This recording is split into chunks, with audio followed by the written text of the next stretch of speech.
Some graves don't belong to the dead, they belong to secrets. The rain came down in thin, quiet lines, tapping against black marble like it knew better than to be loud here. And I stood 10 feet away from my mother's grave, frozen, because someone else was already there.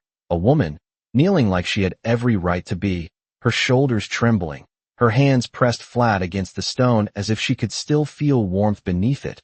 And then she whispered something that made the air in my lungs disappear. "I'm sorry. I couldn't save you." And just like that, the world shifted under my feet, because no one knew about that night. Not the way she said it. Not with that kind of guilt. Not with that kind of familiarity. And I felt something cold move through my chest as I took one slow step forward, gravel crunching under my shoe, too loud in the silence. And her head snapped up like she'd been caught doing something she shouldn't have, her eyes wide, dark, searching, and for a second, just a second, I forgot how to breathe, because I knew those eyes, not from memory exactly, but from somewhere deeper, something buried and unfinished. "Who are you?"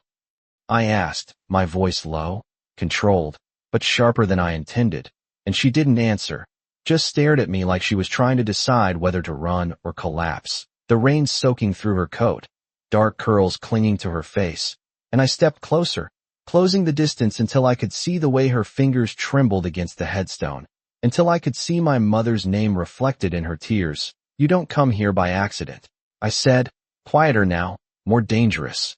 "So I'll ask you again. Who are you?" And her lips parted, but nothing came out, just a breath that shook on the way out.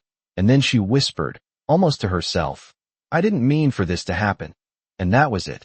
That was the moment I knew this wasn't coincidence. This wasn't grief borrowed from a stranger. This was something else, something tied to the past I'd spent 15 years trying to control, trying to understand, trying to bury, and I reached out, not to grab her, not to force anything, just enough to stop her from disappearing, but she flinched like my touch would break her. And before I could say another word, she pushed herself to her feet and stepped back, shaking her head. "I shouldn't be here," she said, voice barely holding together. "I shouldn't have come back." And that word, back, hit harder than anything else, because it meant she had been here before. It meant she knew this place, knew my mother, knew something she wasn't telling me, and every instinct I had told me not to let her walk away. "You don't get to just leave," I said, sharper now, and for a second I saw something flicker in her expression. Not fear, not exactly, something heavier, something like regret, like she had already paid for whatever this was long before I showed up. And then she did the one thing I didn't expect. She looked at the grave again, just for a second, and whispered, "I tried," like it was the only truth she had left, and then she turned and ran, disappearing between the rows of headstones, her footsteps fading into the rain before I could move, before I could stop her, before I could demand answers that suddenly felt like they mattered more than anything else in my life. And I stood there, alone again, staring at my mother's grave, trying to make sense of what I'd just heard, trying to convince myself it meant nothing, that it was just coincidence, just grief, just a stranger who didn't understand what she was saying. But my body didn't believe that, my instincts didn't believe that, and slowly, almost without thinking, my eyes dropped to the base of the headstone where she had been kneeling. And that's when I saw it, something small, half hidden against the wet grass, something she hadn't meant to leave behind. And I bent down, picking it up between my fingers, my breath catching as the rain slid over its surface, because I recognized it instantly.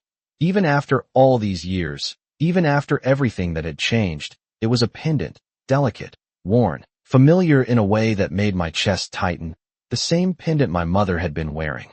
The night she died, the one that had never been recovered, the one piece of her that vanished along with the truth, and I closed my hand around it, feeling the weight of it settle into my palm like it had been waiting for me, like it had been waiting for this moment. And suddenly her voice echoed again in my head. "I couldn't save you." And the pieces didn't fit, not yet, but they were close, too close, and I straightened slowly, the rain soaking through my jacket, my grip tightening around the pendant as one thought cut through everything else, clear, cold, and impossible to ignore.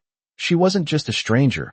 She wasn't just someone mourning at the wrong grave. She was connected to that night, to my mother, to the truth I'd never been given. And wherever she thought she was running, whatever she thought she was leaving behind, she was wrong. Because now I had something of hers, and she had something of mine, and I wasn't going to stop until I understood exactly what happened 15 years ago, exactly why she said those words, and exactly why, for the first time in years, it felt like the past wasn't buried at all, just waiting for me to find it. I do not chase people, but that night I did, because some truths do not wait. They pull, they drag, they demand to be found. And by the time I reached the iron gates of the cemetery, she was gone, swallowed by rain and distance like she had never been there at all. But I still had the pendant in my hand, still felt its weight pressing into my skin, and it felt wrong. Wrong in a way I could not explain, like holding a memory that did not belong to me anymore. So I got into my car without thinking, engine starting with a low hum that cut through the quiet.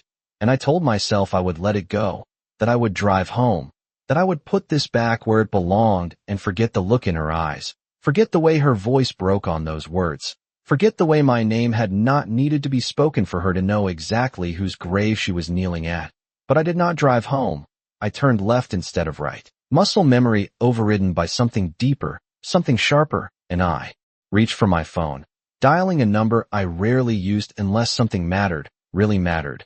Find her, I said the second the line connected. No greeting, no explanation, just two words that carried more weight than most people understood, and there was a pause on the other end. Not confusion, just calculation. Details, he said, calm, efficient, already moving in his mind. Female, mid-20s, about 5'6", dark hair, brown eyes. She was at the cemetery 10 minutes ago, I said, my gaze still fixed on the rain sliding down the windshield. She left something behind. Another pause, shorter this time, sharper. Understood. And the line went dead, because that is how it works in my world. You ask, it happens, no questions. Unless they matter. And this mattered, more than it should have, more than I wanted it to. And I leaned back in the seat, exhaling slowly, trying to steady something inside me that had not felt this unsettled in years, because I had built my life on control, on knowing everything before it happened, on never being surprised, and yet a stranger at a grave had managed to break through all of that in less than a minute, and I hated that. I hated how easily it happened, how quickly it got under my skin, how the sound of her voice kept replaying whether I wanted it to or not. I could not save you. Not I did not I failed, but could not. Like something had stopped her, like something had been bigger than both of them. And I closed my eyes for a second, just 1 second, and the past pushed forward whether I invited it or not. The night everything changed, the night the house was too quiet, the night I learned that silence could be louder than anything else, and I opened my eyes again. Sharper now, colder, because I do not live there anymore. I do not let it control me. Except now it was back, standing in the rain with someone else's voice. And that was not something I could ignore, so I drove, not aimlessly, not exactly, just enough to keep moving, just enough to not sit still with the questions building in my head, until my phone vibrated against the console, once, then again, and I picked it up before the second buzz finished. I have something, he said, no wasted time. Name is Naomi Carter, address registered in Brooklyn, no consistent employment records, no immediate family listed, history is incomplete. I tightened my grip on the steering wheel. Incomplete how? I asked, already knowing I would not like the answer. Gaps, he said simply. Large ones, especially around 15 years ago. And there it was again. That number, that exact distance in time that had just been dragged back into my life without warning. What kind of gaps? I pressed, because vague answers do not help me. Not when I am this close to something real. Records missing, relocations that do not align. Foster placements that do not match official logs. It looks like someone erased parts of her past. I did not respond right away, because that was not normal. Not even for people who wanted to disappear. Erasing that much takes effort, takes resources, takes intention, and the question shifted from who she was to who wanted her to be hidden, and why. Send me everything. I said finally, my voice steady again, controlled again, because this is where I function best, in facts, in patterns, in things that can be understood if you look closely enough. Already on your tablet, he replied, and I ended the call, reaching across the seat to grab the device, screen lighting up with her face almost immediately. A still image pulled from some system I do not ask about because I do not need to. And there she was, Naomi Carter, looking straight ahead, expression neutral, like she had practiced not being seen, like she had learned how to exist without drawing attention, and yet I had noticed her instantly, because of course I did. Because she was never meant to stay hidden, not from me, not anymore. And I swiped through the file, lines of information, addresses, timestamps, fragments of a life that did not quite fit together, until I stopped on one detail that made everything else fade for a second, a location entry, 15 years ago, listed only once before the records broke apart. A place I knew too well, a place tied to that night whether anyone admitted it or not, and I stared at it, feeling something cold settle into certainty, because coincidences do not stack like this, not in my world, not in hers, and I leaned back again, slower this time. The rain still falling, steady, relentless, like it had no intention of stopping, and I let the silence stretch for a moment before I spoke again, not to anyone else, just to the empty space in front of me. You were there. The words quiet, almost thoughtful, but underneath them, something sharper, something that had been waiting a long time for a reason to surface. And then I started the car again, because sitting still was no longer an option, because somewhere in this city was a woman who carried a piece of my past in her voice, in her guilt, in the way she touched a grave like she remembered the person beneath it, and whether she wanted to run or not, whether she thought she could disappear again or not, it did not matter, because I was already moving, already closing the distance, and this time, when I found her, I was not letting her leave without answers. I have learned that people who disappear once rarely stop trying. They just get better at it. And Naomi Carter was already ahead of me, because by the time I reached the address in Brooklyn, the building was still, quiet, the kind of quiet that tells you someone left before you arrived, not in a rush, not careless, but deliberate, and I stood across the street for a moment, engine running, watching the windows like they might give something away, like they might tell me how long ago she had been there, but nothing moved, nothing shifted, just the soft hum of the city settling into the night. And I stepped out anyway, rain lighter now, more of a mist clinging to the air than a storm, and the front door of the building opened with a low creak when I pushed it. No security, no cameras visible, nothing that would stop someone from coming or going without notice, which told me something about her immediately. She chose places like this on purpose, places where no one asked questions, where no one remembered faces, and I moved inside, up one flight of stairs, then another, my steps measured, quiet, not because I needed to be careful, but because I always am, and I stopped in front of apartment 3B, the number slightly crooked, paint chipped at the edges, and I did not knock right away. I listened first, because silence speaks if you give it time, and there was nothing, no movement, no sound, no presence behind the door, just emptiness, and I exhaled slowly before turning the handle, already knowing what I would find, unlocked, of course, because she had not planned to come back, and the door opened into a space that felt temporary, like a place someone stayed but never lived. Minimal furniture, a couch that had seen better days, a small table near the window, no decorations, no photographs, nothing that tied her to this place beyond the fact that she had been here recently, and I stepped inside, closing the door behind me, my eyes adjusting quickly, taking in details automatically. Because this is what I do, I read rooms the way most people read faces, and everything here said the same thing. She was ready to leave before I ever found her, which meant she had been expecting something.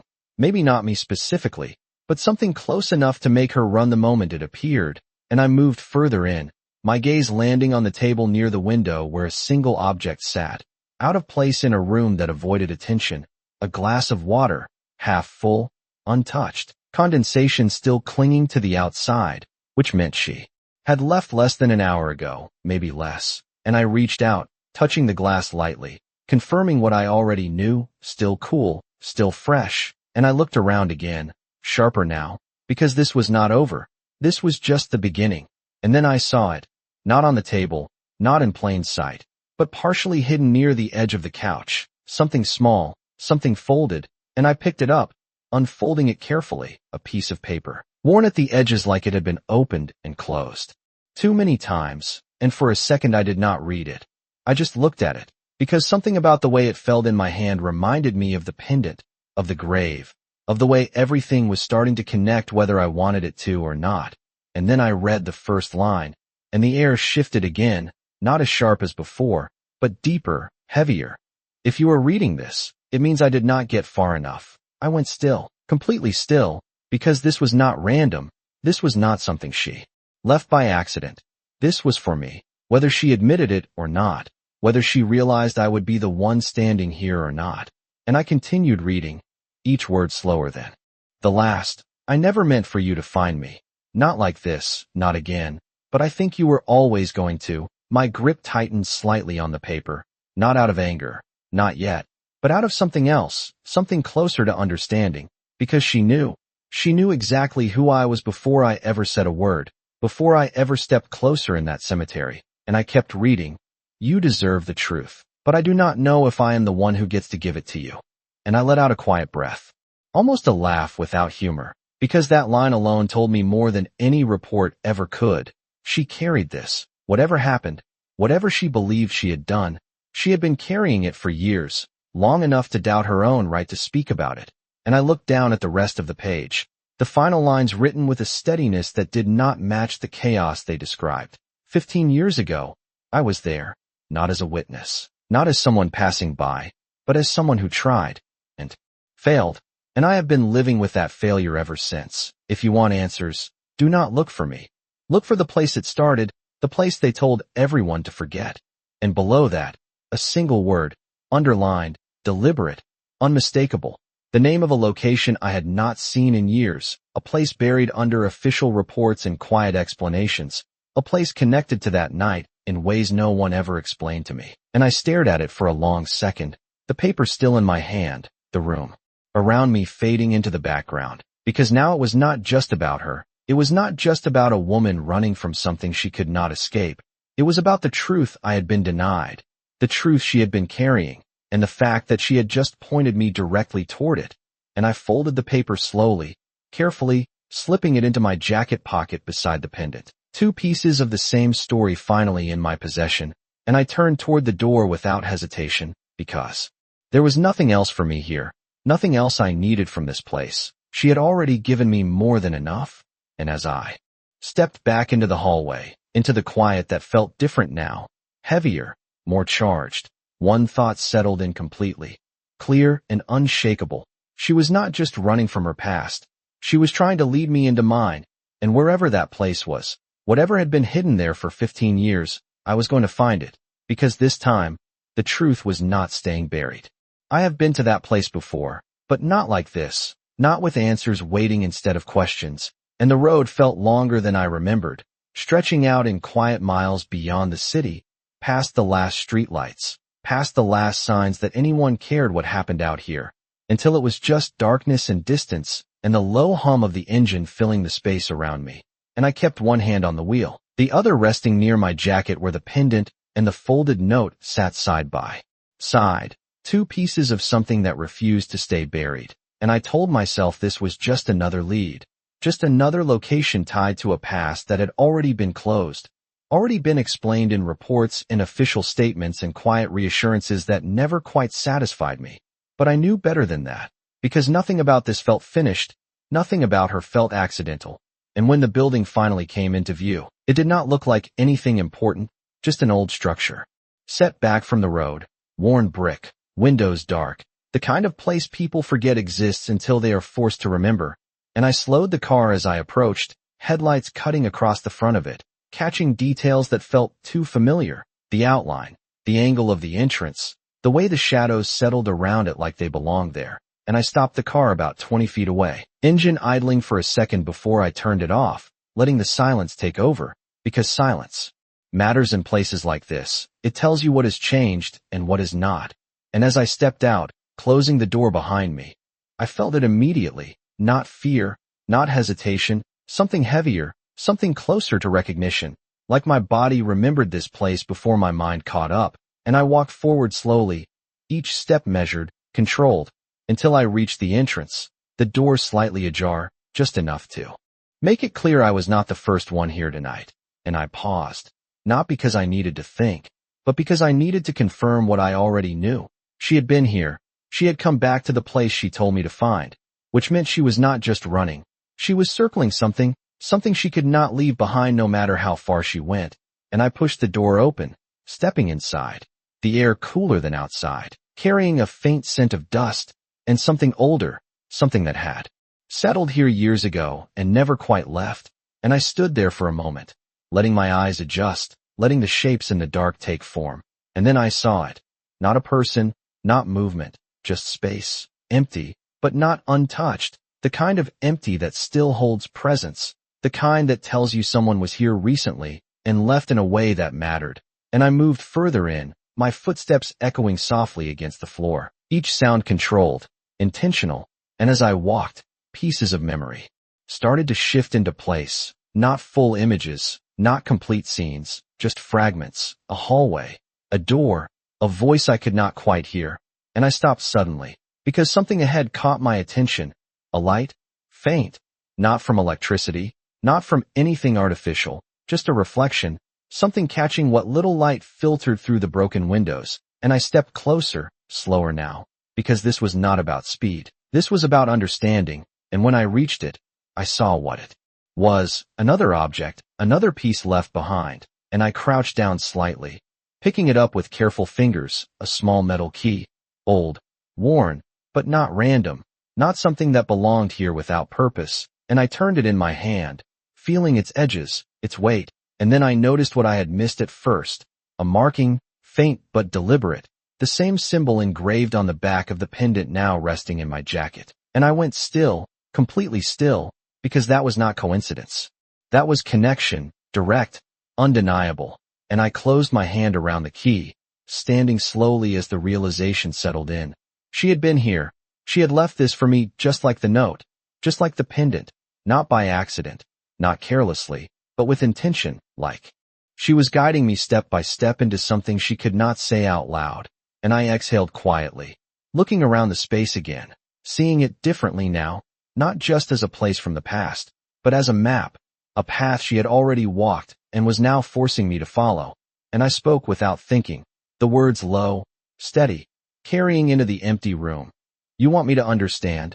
Not a question, not anymore, just a statement of fact, because that is what this was, not a chase, not a hunt, but a sequence, something she had set in motion the moment she stepped into that cemetery. And I slipped the key into my pocket beside the other pieces, feeling the weight of all of it together. And for the first time since this started, something shifted inside me. Not confusion, not frustration, something closer to clarity. Because this was no longer about finding her. It was about following what she left behind. About seeing what she saw. About understanding what she had been carrying all these years. And as I turned toward the back of the building, toward a door I recognized before I fully saw it, something else settled in just as firmly. She was not trying to hide from me. She was trying to lead me somewhere I had never been allowed to go. And whatever was behind that door, whatever had been kept from me for 15 years, I was about to see it for myself. Some doors are not locked to keep people out. They are locked to keep the truth in. And as I stood in front of it, the old metal surface cold under my hand, I knew this was one of them. The kind that does not open easily, not because of strength, but because of what waits on the other side.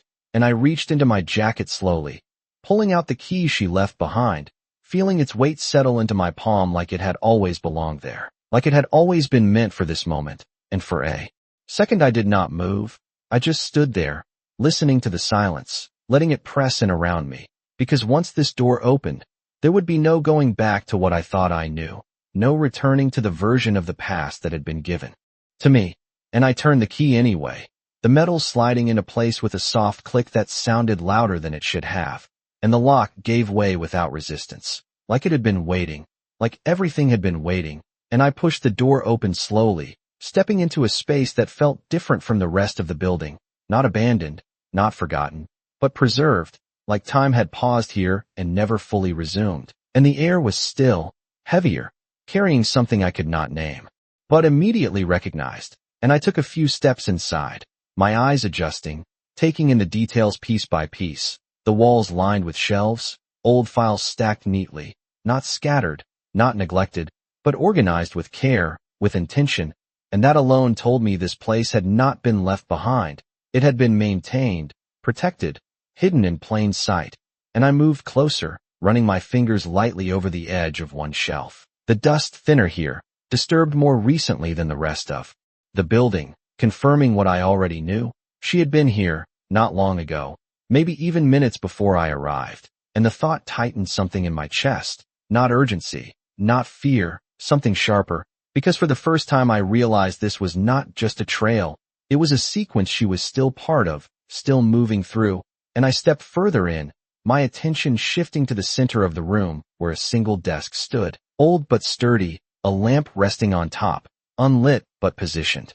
Like someone had been sitting here recently, and I reached out, touching the surface lightly, feeling the faint warmth left behind, barely there but enough to tell me I had just missed her, again, and I exhaled slowly, steadying myself, because this was not about timing, this was about understanding, and I looked down at the desk, at the items arranged there, deliberate, precise, and one stood out immediately, a folder, thicker than the others, placed directly in the center, as if it was meant to be seen first, meant to be opened without hesitation, and I picked it up, flipping it open carefully, my eyes scanning the first page before my mind fully caught up, because the name at the top was not unfamiliar, not distant. It was mine, Adrian Blackwood, printed in clean, official lettering. That should not have been here, should not have been in a place like this, and I felt something shift inside me, deeper this time, heavier, because this was no longer just about what happened to my mother. This was about me, about what I had not been told, and I turned the page slowly, each movement controlled, deliberate, because rushing would not change what was written here, and the documents inside were not random, not incomplete. They were detailed, precise, records of events, timelines, statements that had never been shared with me, accounts that did not match the version I had been given, and I read them one by one, my expression unchanged, my breathing steady, but inside something was rearranging itself, piece by piece, because the story I had believed for 15 years was not entirely false, but it was not entirely true either, and in the margins, handwritten notes appeared, not official, not part of the original reports, but added later, in a style I recognized. Immediately, the same handwriting from the note she left in the apartment, the same careful, deliberate strokes, and I followed those notes as closely as the typed words, because they mattered just as much, maybe more, and one line stood out above the rest, underlined, written darker than the others as if she had gone over it more than once. She was not the cause, she was the only one who stayed. And I stopped there, completely still, the words echoing in my mind, because that changed everything, not in a dramatic way, not all at once, but in a quiet, undeniable shift that could not be ignored, because if that was true, if she had been there, if she had tried, if she had stayed when others did not, then everything I thought I understood about that night needed to be reconsidered, and I closed the folder slowly, my hand resting on top of it for a second longer than necessary. Because this was not just information, this was correction, this was truth layered beneath something else, something carefully constructed, and I lifted my gaze from the desk, scanning the room again, sharper now, more aware, because I knew she was close, closer than before, not physically maybe, but within this, within the truth she was leaving behind piece by piece, and I spoke again, quieter this time, not to the room, not to the past, but to her, wherever she was. You were not running. The realization settling fully into place. You were waiting for me to catch up, and for the first time since this began, I did not feel like I was chasing her at all. I felt like I was following a path she had already finished, one that led somewhere specific, somewhere final, and as I reached into my jacket, pulling out the pendant, turning it over in my fingers, I noticed something I had not before, the same marking as the key, now aligned with a small indentation along its edge, something that was not decoration, not random, but functional, and I looked back at the desk, at the drawer beneath it, at the subtle outline that matched the shape of what I held, and I moved toward it without hesitation, because this was the next step, the next piece, and whatever waited inside, whatever she had left for me to find, I was done questioning it, done hesitating, because the truth was no longer something hidden from me. It was something being handed to me, one piece at a time, and I was finally ready to take it.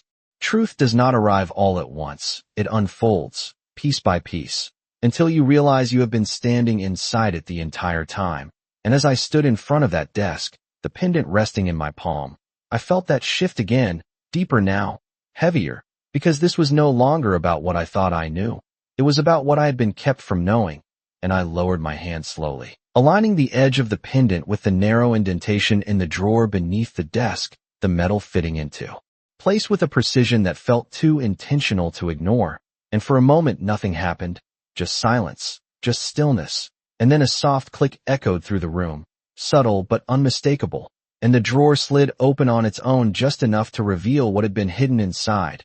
And I did not rush. I never rush, not when it matters, and I pulled the drawer open fully, my eyes immediately locking onto the contents. Not stacks of documents this time, not files or reports, just one item, placed carefully in the center like it was the only thing that mattered.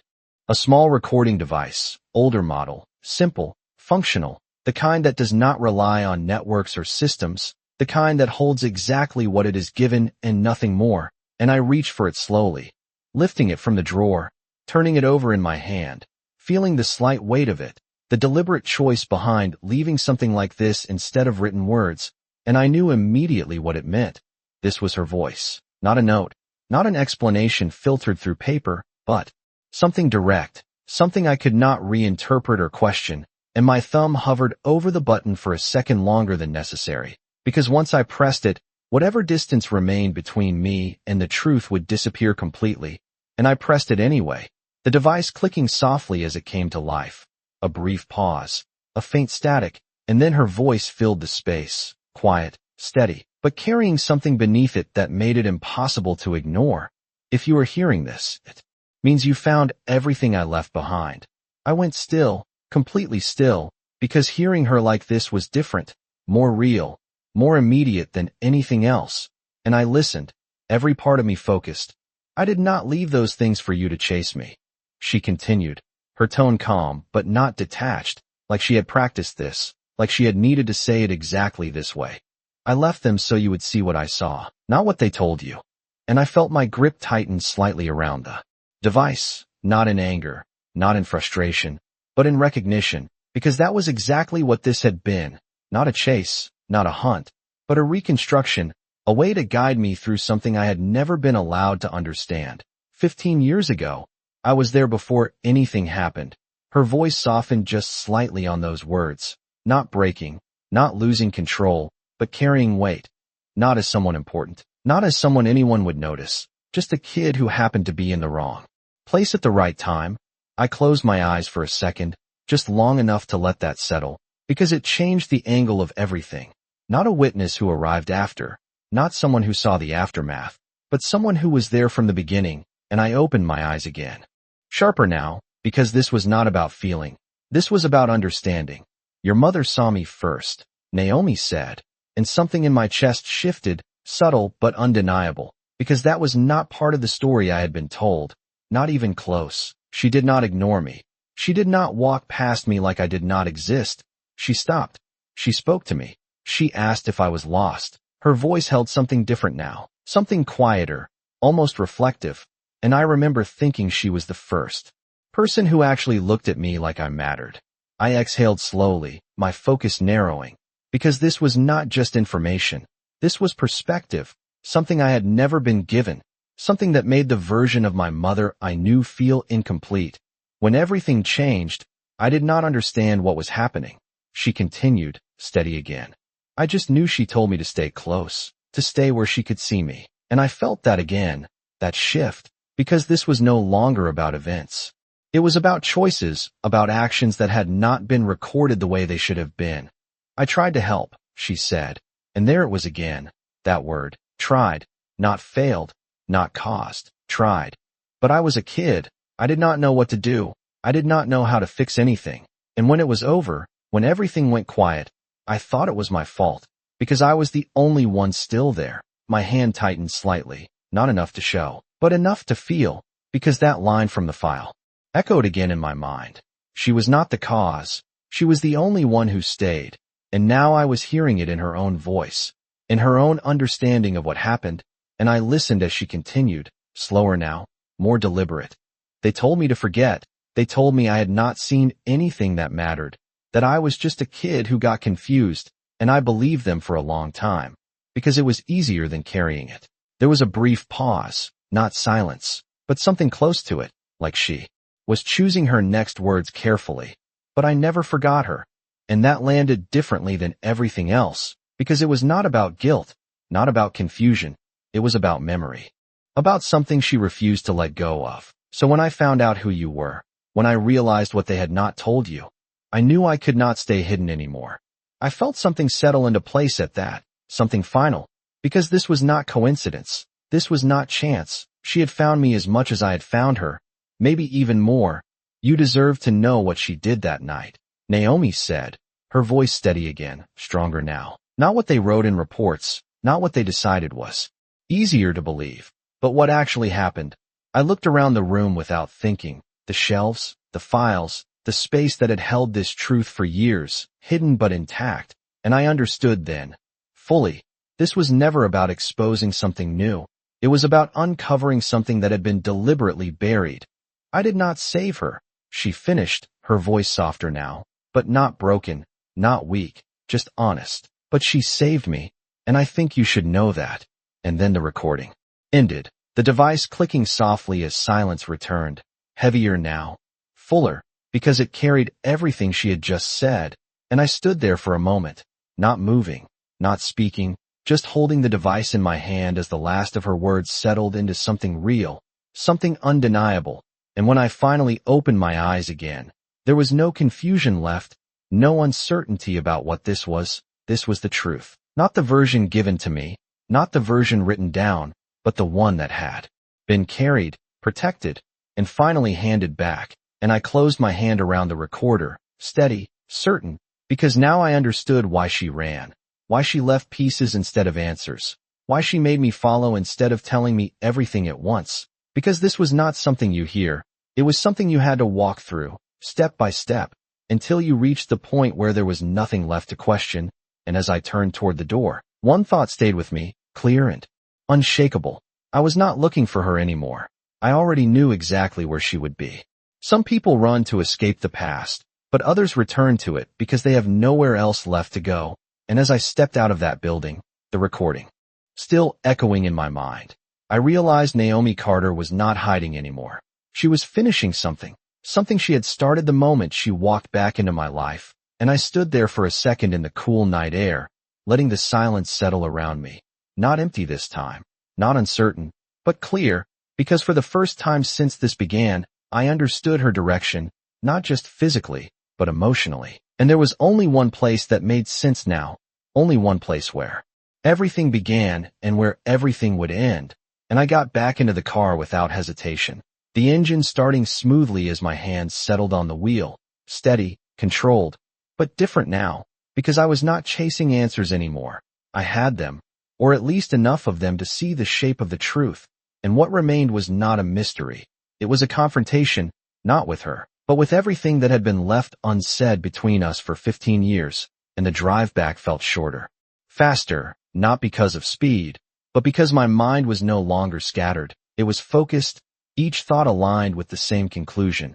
She would be there. She had to be. Because the grave was not just a place of memory, it was a place of accountability, a place where she could say what she never said out loud. And when the gates came into view again, tall and quiet against the night, I did not slow down, I drove straight through, parking closer this time, stepping out before the engine fully settled into silence. And the air felt different here, heavier, like it remembered what had happened even if no one else did. And I walked forward without hesitation, my steps sure, deliberate, the gravel crunching underfoot in a rhythm that matched the steady pace of my thoughts. And as I moved between the rows of headstones, I saw her before she saw me, exactly where I expected, exactly where she needed to be, kneeling in the same place, her posture unchanged, her hands resting against the stone like she was grounding herself in something that could not be taken away. And I stopped a few feet behind her, not close enough to startle her, not far enough to remain distant, just enough to exist in the space she had created. And for a moment, I did not speak.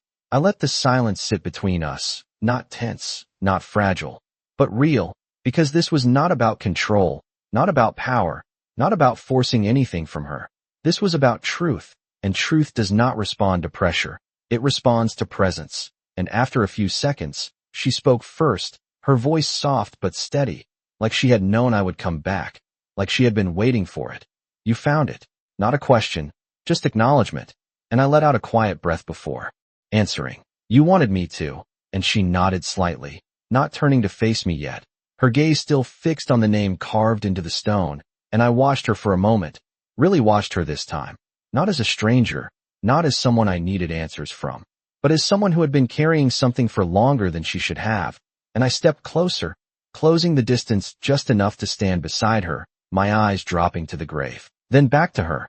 You stayed, I said quietly, the words simple, but heavy with everything I now understood, and that was when she finally looked at me, her eyes meeting mine, not wide with fear this time, not searching for escape, but steady, open in a way that made something shift in my chest again, something quieter, something that felt less like control and more like recognition.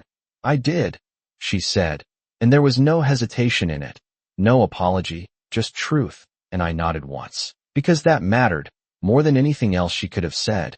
And for a moment we just stood there, the space between us no longer filled with questions, but with understanding, incomplete but real, and I reached into my jacket slowly, pulling out the pendant, holding it out toward her, and her breath caught slightly when she saw it, not in shock, but in something deeper, something closer to relief, like she had been waiting for it to be returned, and she reached out carefully, her fingers brushing against mine for just a second as she took it.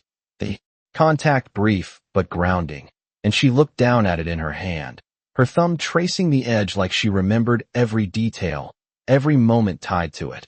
And when she spoke again, her voice was quieter, but not broken, not uncertain. I did not keep it because I thought it belonged to me, she said. I kept it because I did not know how to give it back, and I understood that, more than I expected to, because some things are not held out of ownership, they are held out of responsibility, and I nodded slightly, my gaze steady on her. You are giving it back now, I said, and she looked up at me again, something shifting in her expression, not relief exactly, not closure, but something close to both, and the silence returned. But it was different now, not empty, not uncertain, just quiet, like it had nothing left to prove, and after a moment, I spoke again, not demanding, not pressing, just stating what we both already knew. There is still more. And she held my gaze for a second longer before nodding, slow, deliberate. There is, she said, and for the first time since this began, I did not feel like I was uncovering the past alone. I felt like we were about to face it together. Some truths are not hidden because they are dangerous. They are hidden because they change everything. And as she said those words, there is, I felt that shift again, not sharp, not sudden, but steady, like something long buried was finally ready to be seen without resistance, and I studied her face for a moment, not searching for lies, not expecting hesitation, just watching the way she held herself now, different from before, no longer trying to disappear, no longer shrinking under the weight of something she could not explain, but standing in it, fully, like she had decided she was done carrying it alone, and I nodded once, slow, controlled. Then tell me, I said, not as a demand, not as pressure, just as a step forward, and she exhaled softly, her gaze dropping briefly to the pendant in her hand before returning to me, and when she spoke again, her voice was steady, but there was something beneath it now, something heavier, something that had been waiting for this moment, longer than either of us realized. What you heard, it is not the part they buried, she said, and I felt my focus narrow, because that meant there was more, something deeper than the story already rewritten.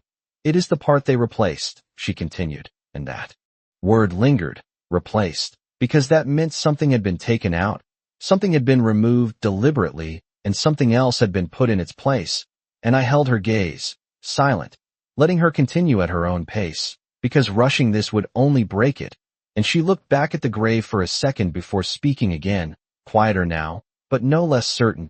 After that night, there were people who came, not police, not anyone official, just people who already knew what they were looking for, and I felt something tighten slightly, not in fear, but in recognition, because I knew exactly what kind of people she meant, the kind who arrive before questions are asked, the kind who decide what the truth becomes before anyone else can speak.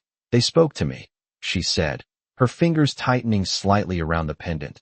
They told me what I saw was not important, that it was already handled, that I should not talk about it again. She paused, not because she did not know what to say, but because she was choosing how to say it, and I remained still, giving her that space, because this was not about control anymore. This was about clarity. But they did not ask me what I saw, she said finally, her eyes lifting to meet mine again. They told me what I should remember, and that landed harder than anything else, because that was not just omission, that was construction, and I felt that shift inside me again, deeper this time, because this was no longer about missing pieces, it was about altered ones. They told me your mother was in the wrong place. Naomi continued, her voice steady, that she should not have been there, that what happened was unavoidable, and I let out a quiet breath, because that was exactly what I had been told. The same explanation repeated in different forms over the years, always controlled, always incomplete, and she shook her head slightly, almost to herself. But that is not what happened, she said, and there was no doubt in it, no uncertainty, just truth. And I stepped closer without thinking, not to interrupt, not to press, just to close the space between us, because this mattered more than anything else so far. Then what did happen? I asked, my voice lower now, quieter, but more focused than it had ever been. And she held my gaze for a long second before answering. And in that moment I understood something I had not before. She was not afraid of me. She was afraid of what this would change once it was said out loud. And then she spoke, each word deliberate, clear, impossible to misinterpret. She was not in the wrong place, Naomi said. She was exactly where she needed to be. And I felt something in my chest shift, not violently, not painfully, but undeniably, because that was not how the story went, not how it had ever been told. She knew something was coming.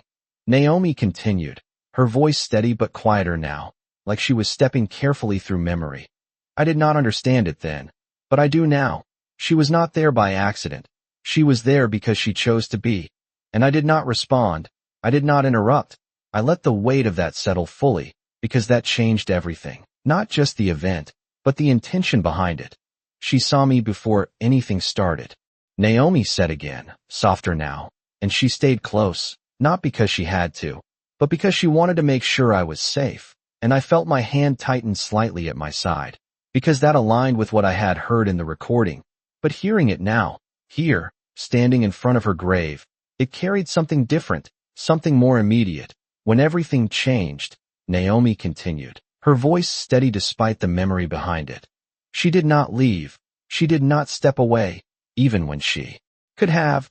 She stayed exactly where she was, and I closed my eyes briefly, just for a second, because that image formed in my mind whether I wanted it to or not. Not as something dramatic, not as something exaggerated, but as something simple, a choice, a decision made in a moment that defined everything after it.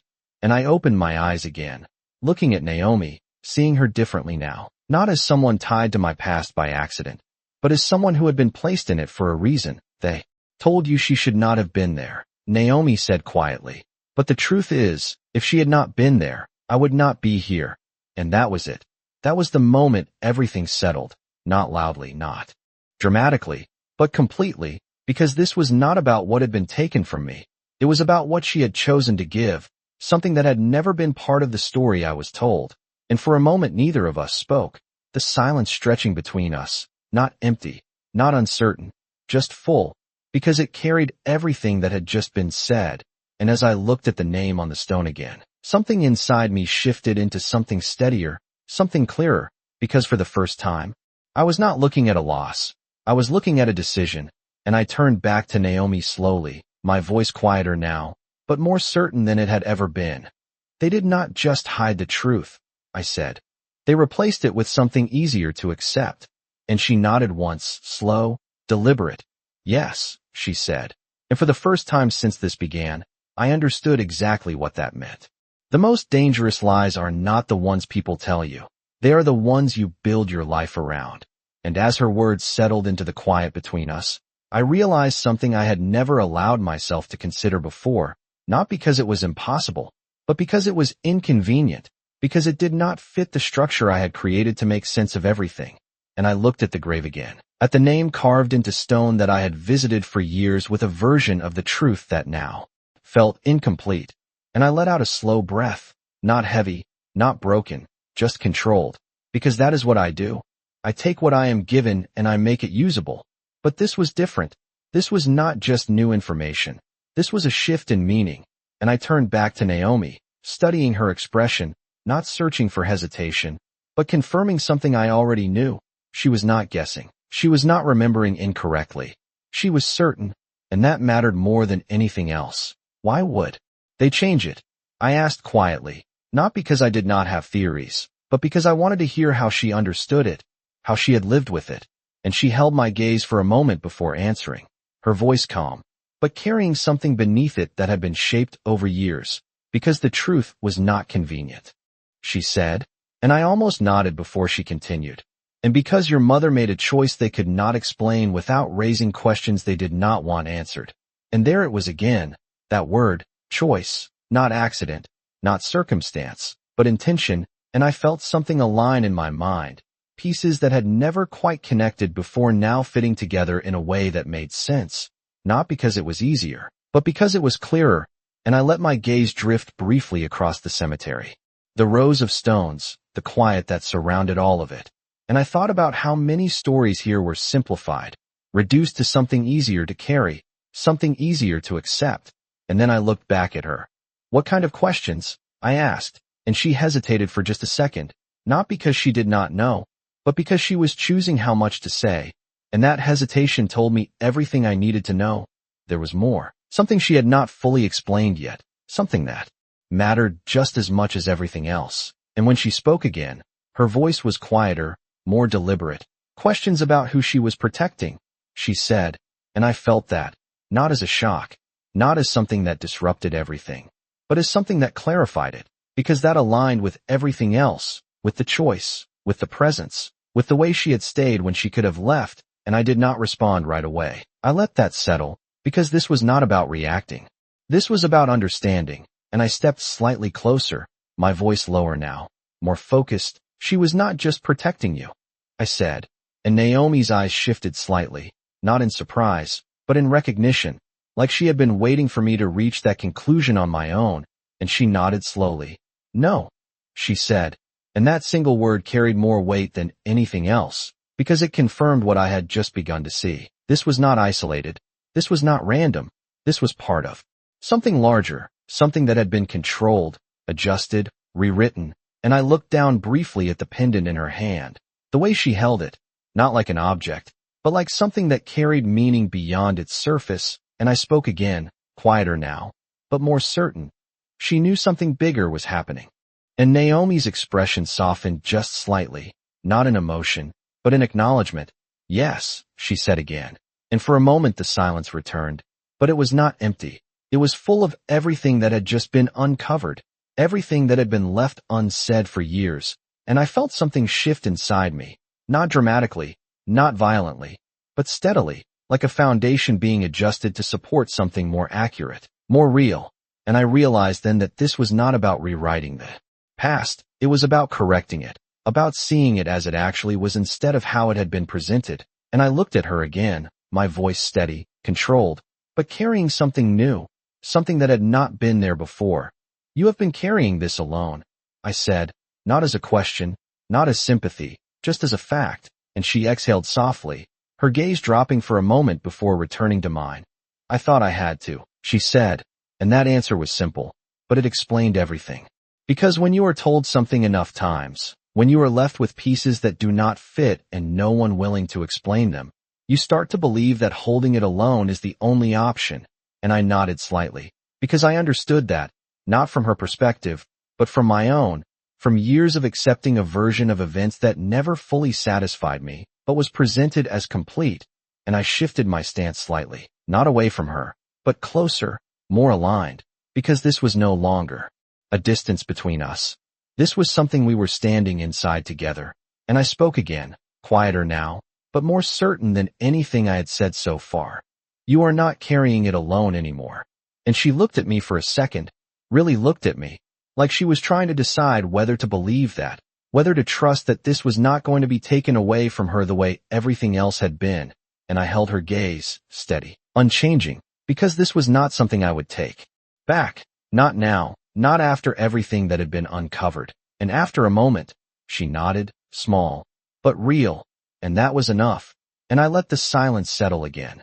Not heavy, not uncertain, just present, because this was not the end of it, not even close. There were still pieces missing, still questions that needed to be answered, but for the first time, I did not feel like I was chasing something distant.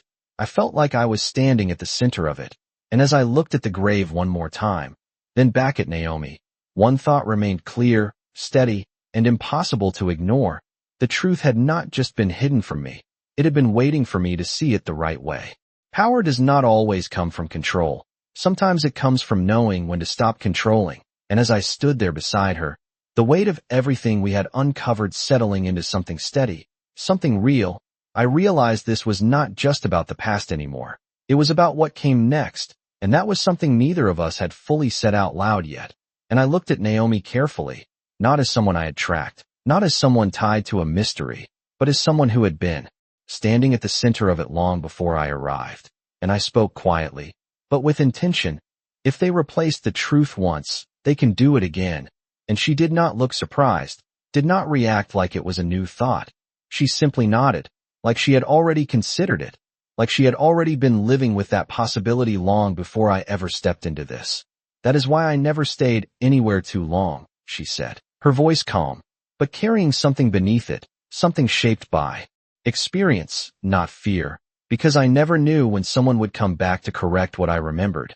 And I held her gaze, because that word mattered, correct, not silence, not erase, but adjust, like her version of the truth was something that needed to be reshaped to fit a narrative that had already been decided. And I let out a slow breath, my mind already moving through what that meant, not just for her, but for everything connected to that night. And I stepped slightly closer, not invading her space, but aligning with it, because this was no longer about distance. They will not let this stay uncovered, I said, not as a warning, not as a threat, just as a fact. And she looked at me for a moment, really looked, like she was measuring something. Not my words, but what stood behind them. And when she spoke again, her voice was softer, but not uncertain.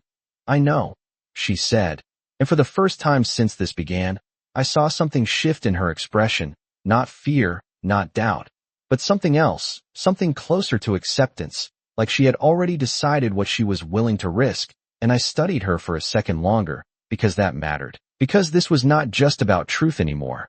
It was about consequence, and I spoke again. Slower this time, more deliberate. Then you understand what this means. And she nodded once, steady.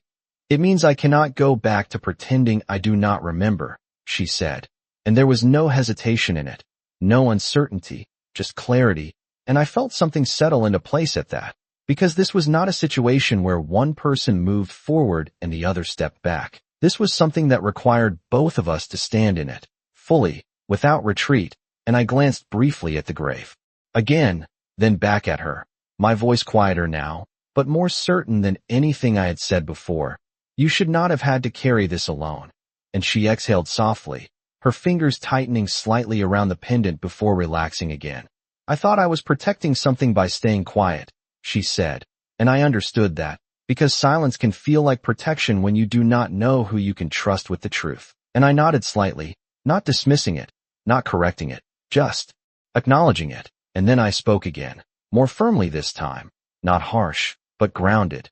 You were protecting a version of the truth they gave you, I said, and she held my gaze for a second before nodding, slower this time, more thoughtful.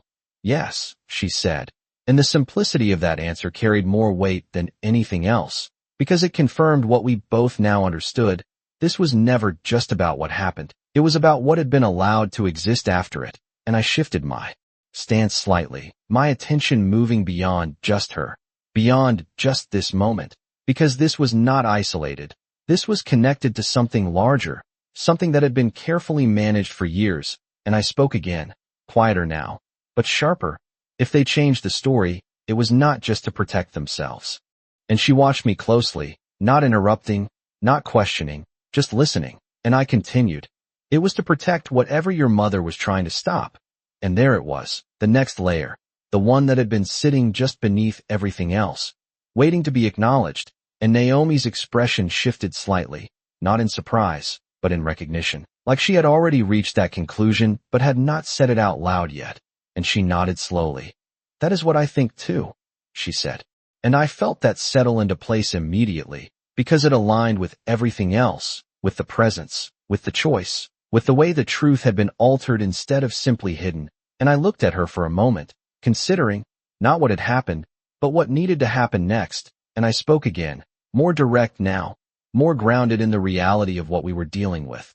"Then we are not just dealing with the past," I said. "We are dealing with something that is still active, and—" She did not hesitate this time.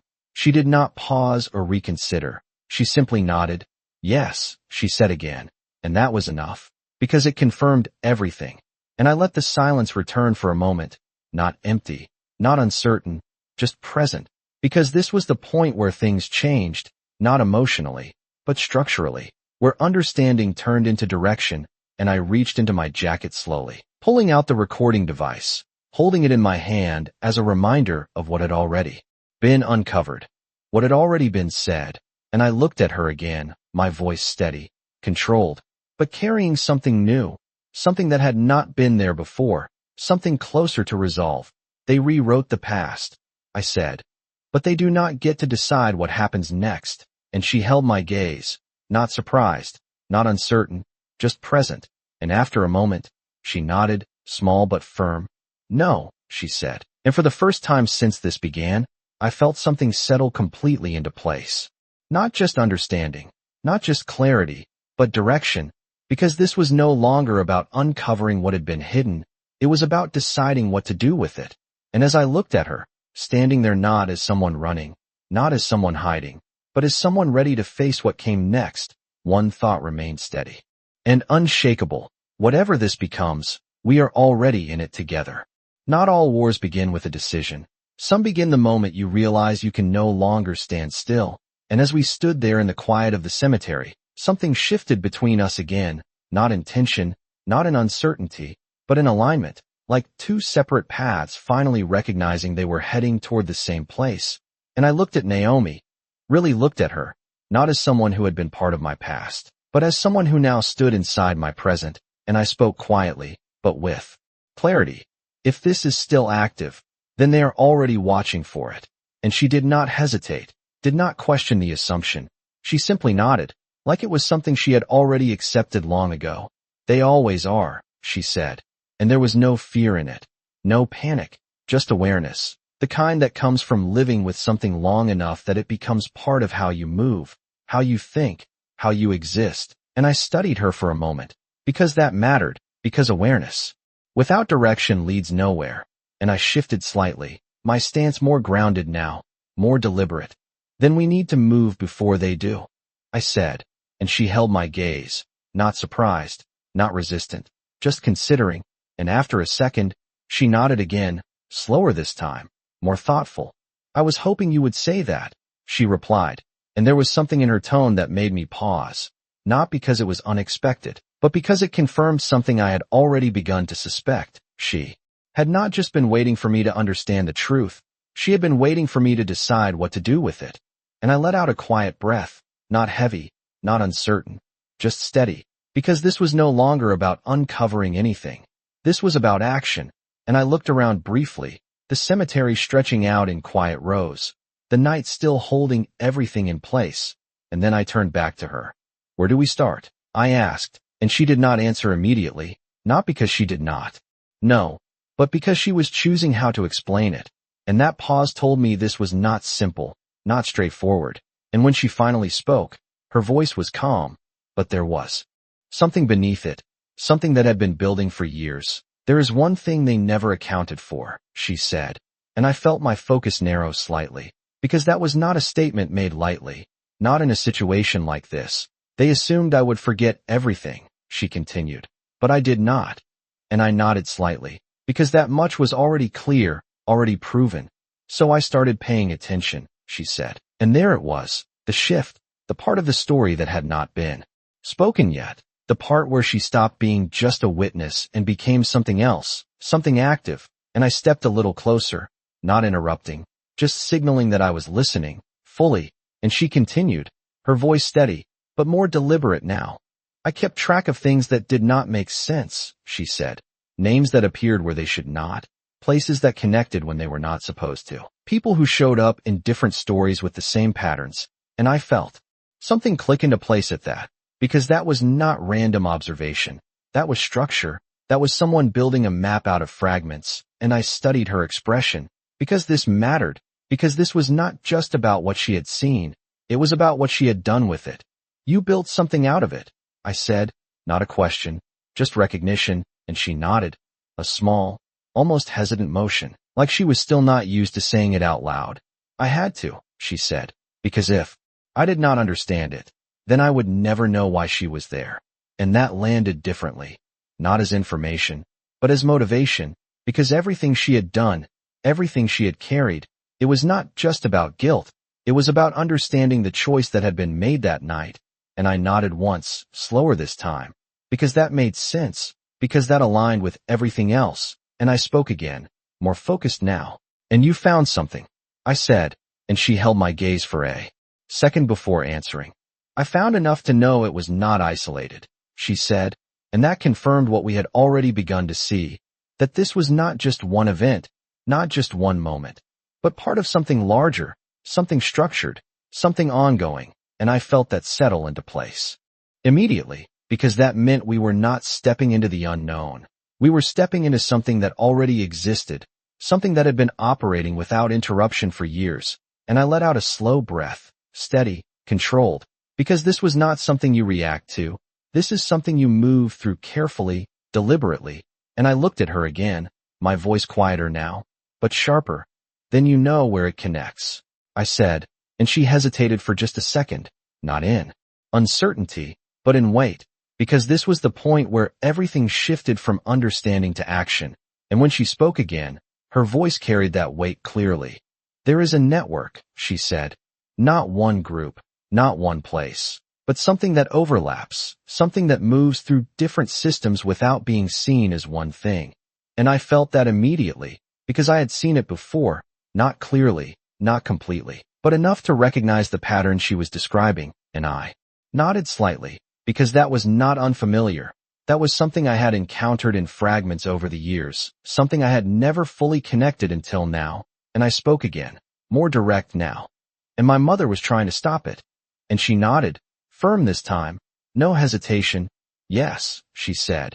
And there it was, the final alignment, the point where everything we had uncovered connected into something clear. Something undeniable, and I felt that settle completely, not as a shock, not as a disruption, but as a confirmation, because this was not random, this was not accidental, this was a decision made within a larger context, and I looked at her for a moment, considering everything she had just said, everything she had been carrying, everything she had built out of fragments and memory, and I spoke again, quieter now, but more certain than anything before.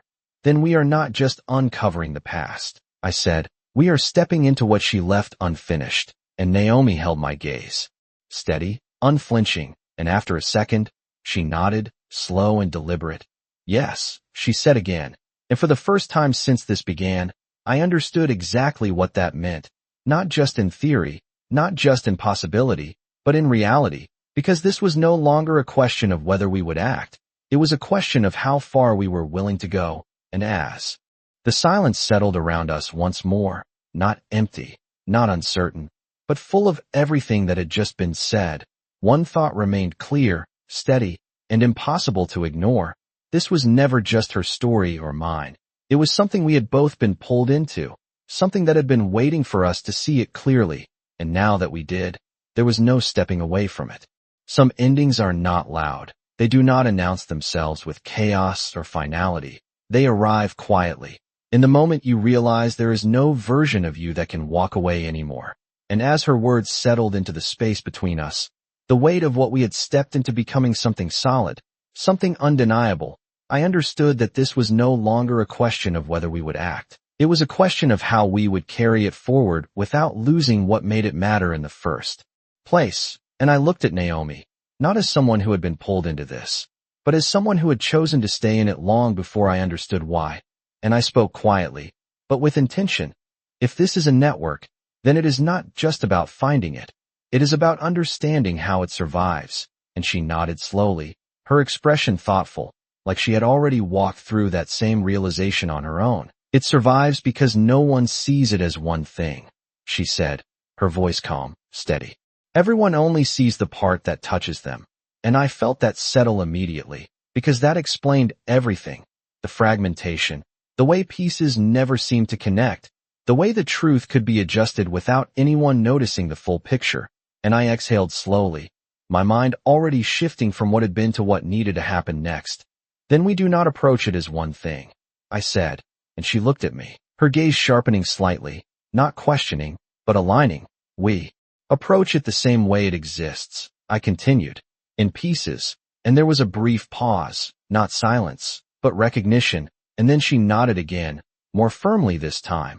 That is how I tracked it, she said, and I almost smiled, not from amusement, but from clarity, because we were already thinking the same way, already moving in the same direction without needing to explain.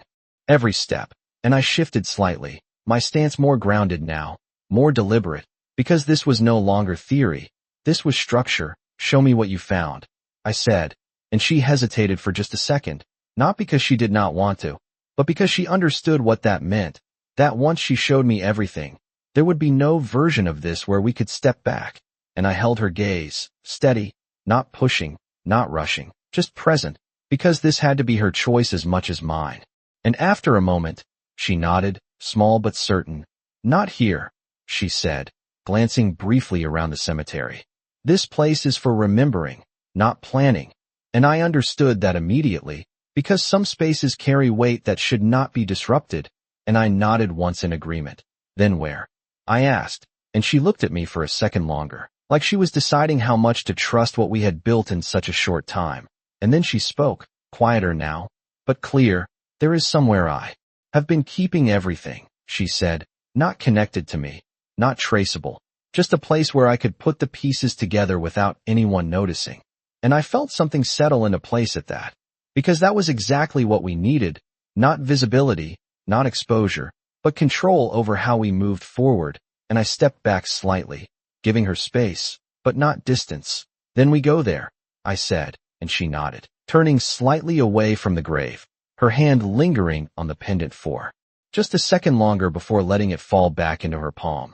And we both stood there for a moment, not speaking, not rushing, just acknowledging what this place had given us, what it had revealed.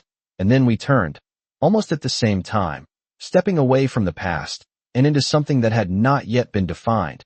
And the walk back to the gate felt different, not heavier, not lighter, just clearer, like each step had direction instead of uncertainty. And as we reached the car, I paused. For a second, my hand resting on the door, and I looked at her again, not questioning, not analyzing, just confirming something that had already been decided. Once we start this, it does not stop, I said, and she met my gaze without hesitation, without doubt. It already started, she replied, and there was no argument in that, no way to deny it, because she was right. This had begun long before either of us stood here. We had just reached the point where we could no longer ignore it. And I nodded once, opening the door, and she moved to the passenger side without needing direction, without hesitation, and as the engine started, the quiet hum filling the space around us. I glanced at her briefly, noting the way she held herself now, not guarded, not withdrawn, but present, like she had finally stepped into something she had been preparing for without realizing it. And we drove in silence for a while, not because there was nothing to say, but because everything that needed to be said had already been understood. And as the city lights began to appear in the distance, breaking through the darkness with something steady and constant, I felt that shift again, not uncertainty, not doubt, but purpose, because this was no longer about uncovering what had been hidden. It was about deciding what to do with what we now knew. And I looked ahead, my voice quiet, but firm. When we get there, we map everything, I said, and she nodded, her gaze steady on the road ahead.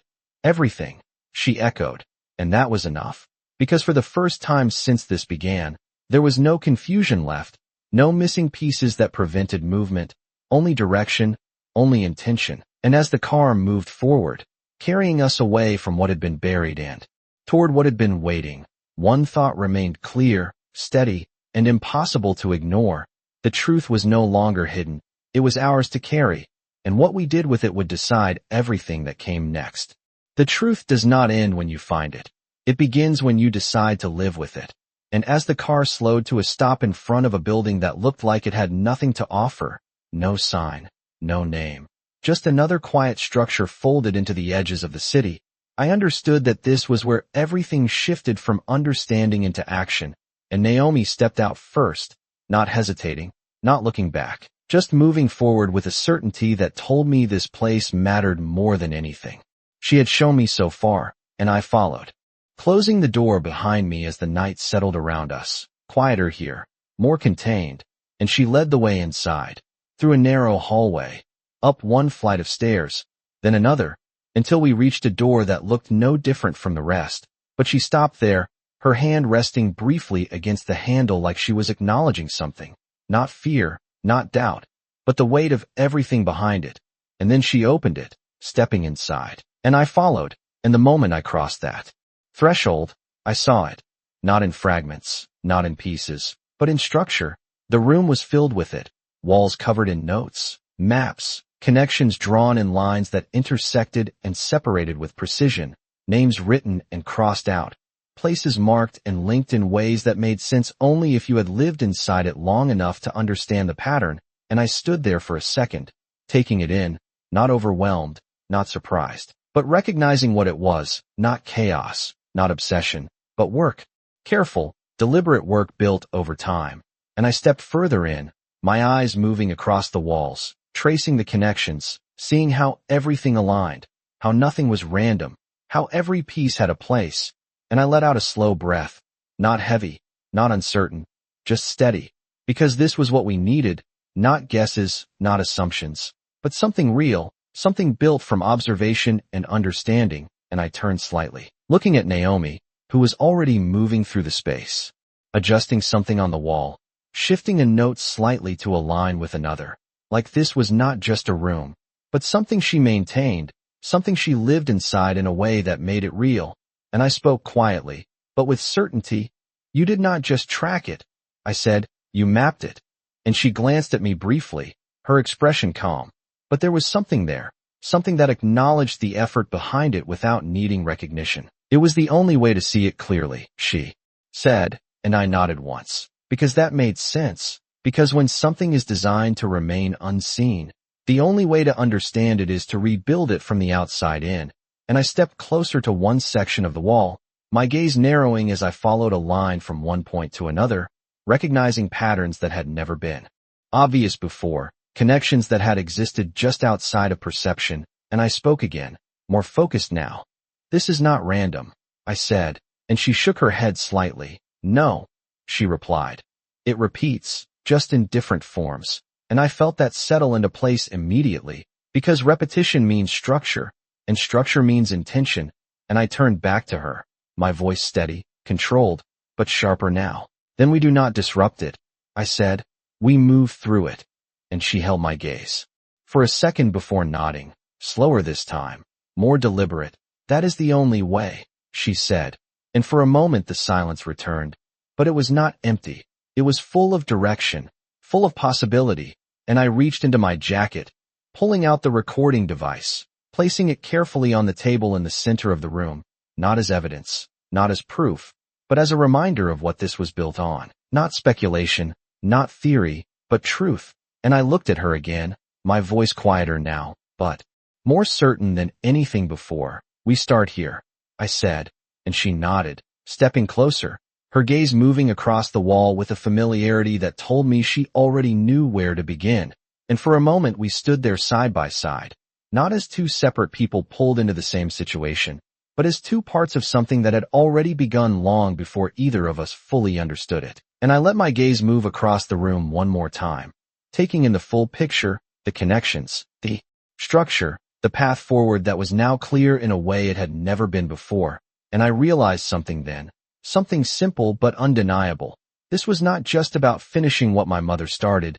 It was about understanding why she started it in the first place. And I looked at Naomi again, not questioning, not doubting, just acknowledging, and she met my gaze with the same steadiness, the same clarity. And in that moment, there was no need for more words, no need for explanation, because everything that needed to be said had already been understood. And as I turned back toward the wall, my focus narrowing on the first connection we would follow, one thought settled fully into place, quiet but absolute. They rewrote the past, but they never expected anyone to read between the lines. And now that we could, there was no version of this where they remained unseen.